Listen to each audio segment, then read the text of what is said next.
So, on to RPL Season 10 F1.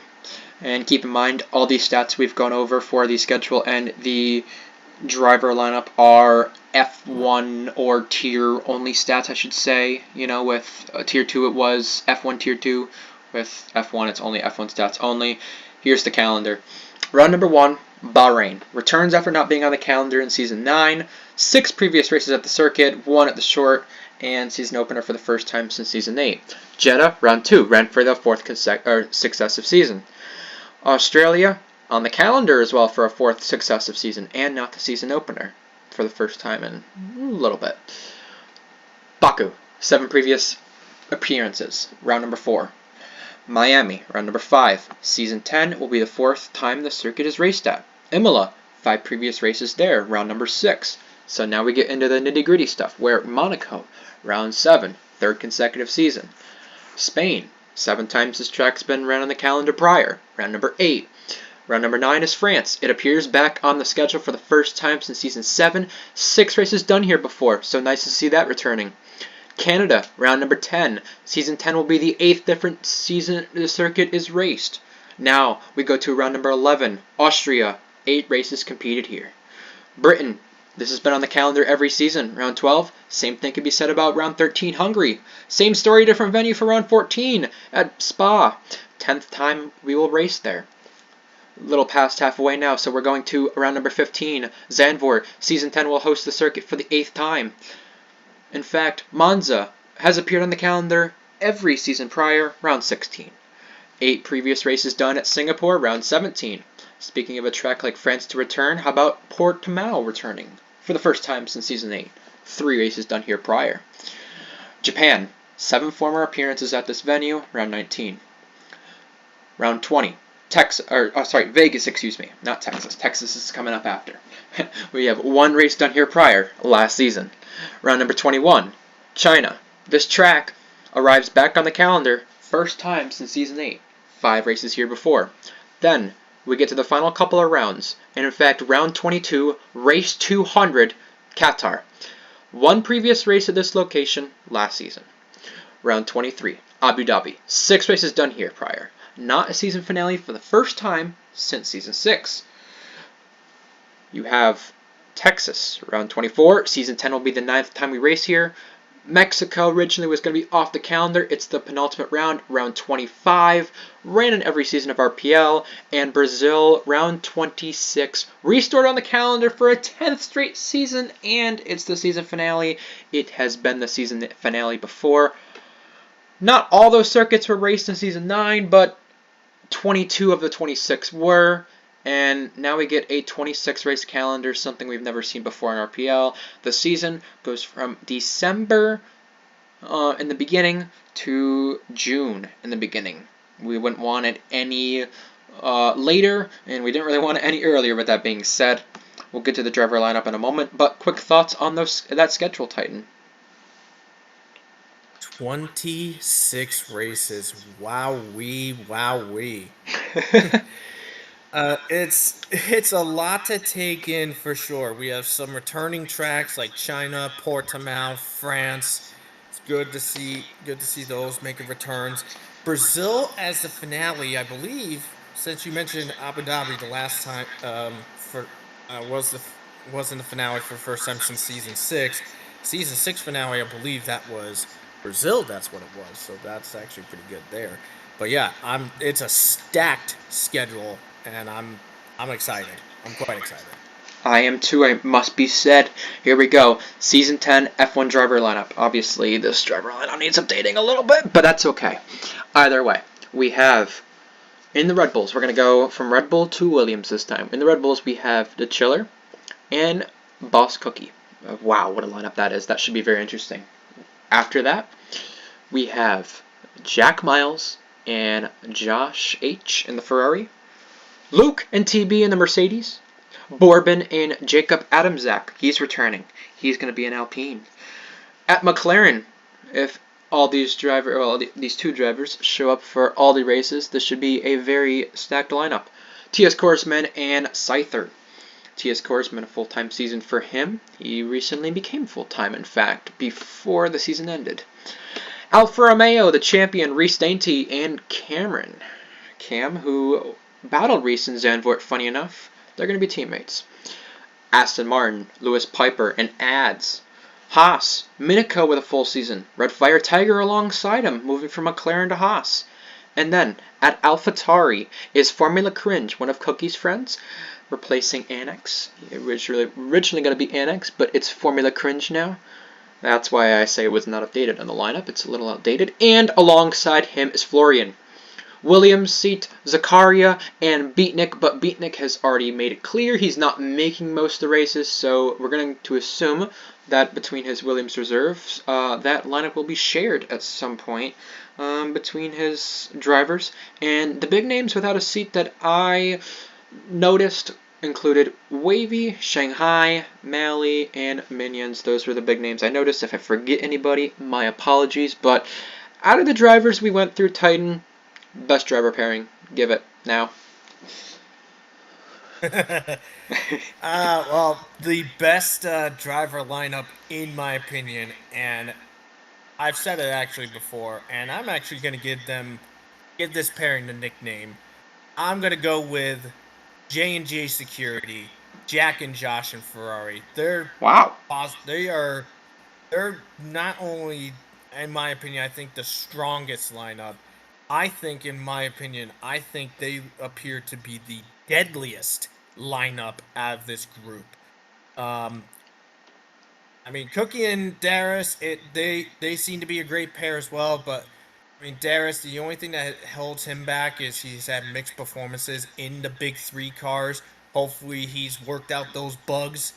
And then you have Mercedes, TB, and Luke.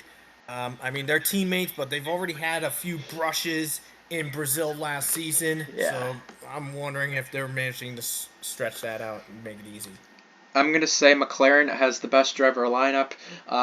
This is obviously assuming both of them attend. I wouldn't say they have to attend all races, but attend the majority of the races. Obviously, Scyther had that issue last season, and I think it's quite asinine you're not saying McLaren. I think Ferrari has a good lineup too, though. No doubt about it, but McLaren, easily best lineup for me. And people might wonder, if you're not saying your certain team is the best lineup, why are you not picking them as the constructors or drivers champion? The thing I will say to that though is the fact that it all depends on circumstances. You could have the best driver lineup, you might not win it with the best driver lineup, but with that being said, I must say McLaren have the best driver lineup. We now go to the weakest driver lineup. I'll start out with this one.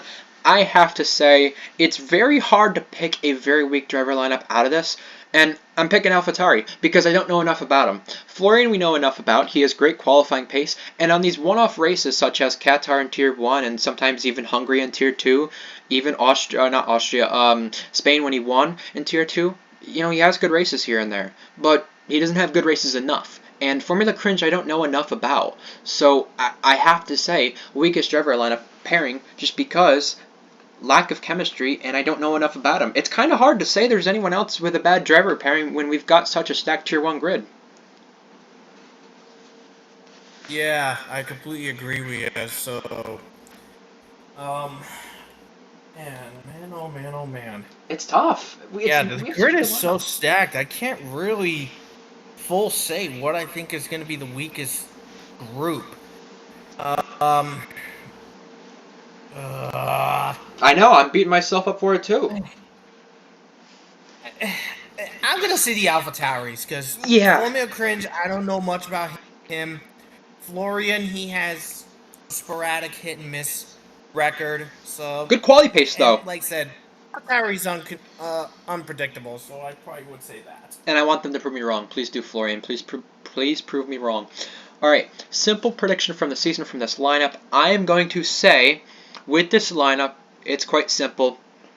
Cookie gets a decent amount of wins for Red Bull. I mean, you're supposed to win in Red Bull, right? You obviously are.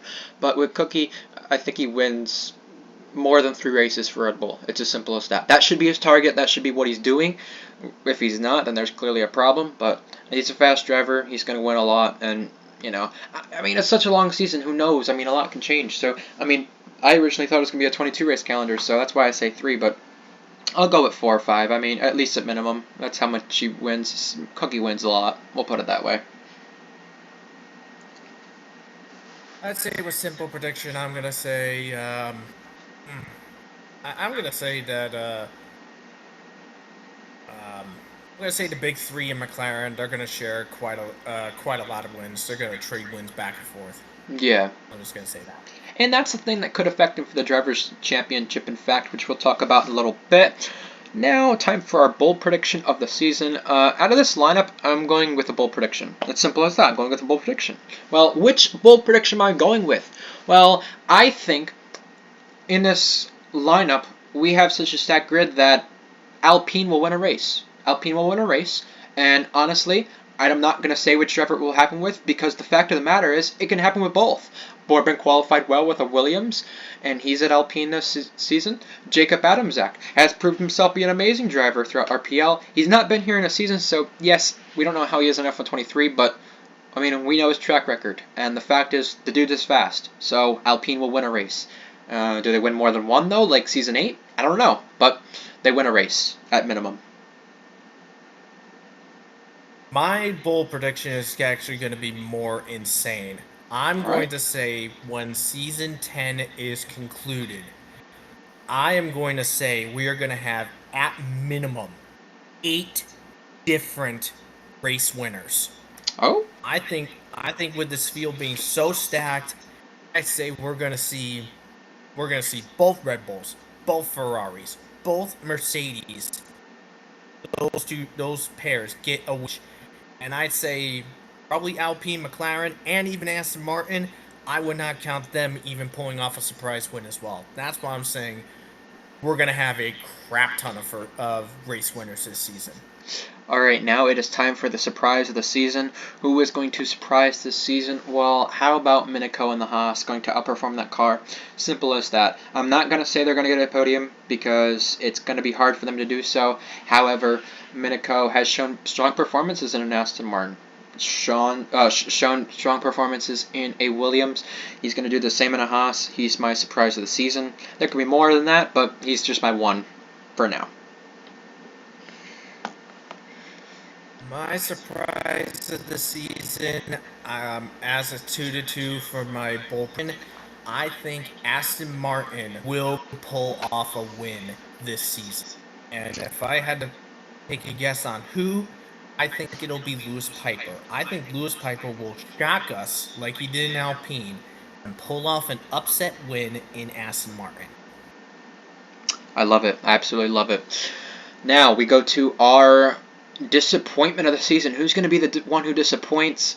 Well, I'm going to say, and I hate to do this to you, please prove me wrong, Red Fire Tiger. You're not going to perform in a Haas. You did okay in terms of consistency against your teammates at McLaren. You know, he got outraced quite a bit, and, you know, up till Season 9, he had podiums at least once every season for consecutive seasons.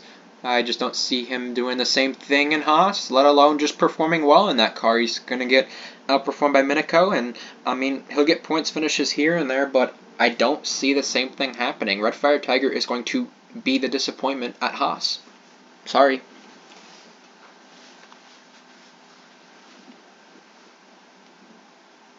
As for my disappointment of the season, I'm going to say, and I hope they prove me wrong, but I say there's probably going to be one team that will have a bit of infighting against each other. Oh.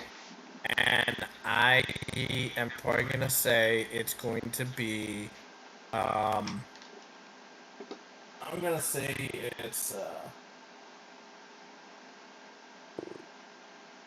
I really hope they prove me wrong, but I'm thinking Reese and Cameron are gonna come to blows. Valid and, prediction. Fight against each other.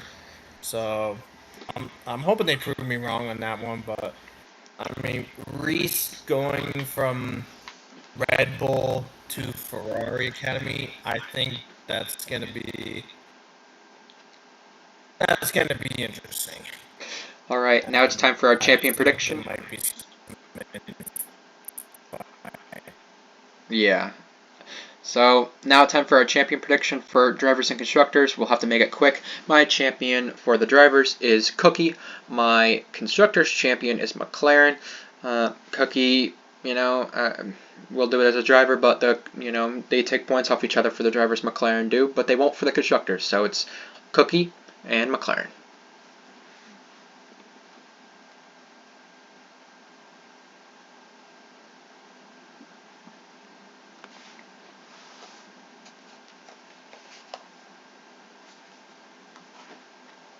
If I had to my prediction on who will be the champion, I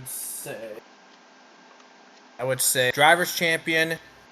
I would say Jack. He's due championship. For constructors, I would say. Actually, gonna say Mercedes. It will get not by much, but I think they're gonna close fight. They have a good lineup, it must be said. We'll see if that happens. All right, now it is time to go. It is time to wrap up. We will see you for the season. Enjoy. Make sure you subscribe to the RPL YouTube channel, and make sure you tune into our socials and Twitch for the races. Until next time, we'll see you then.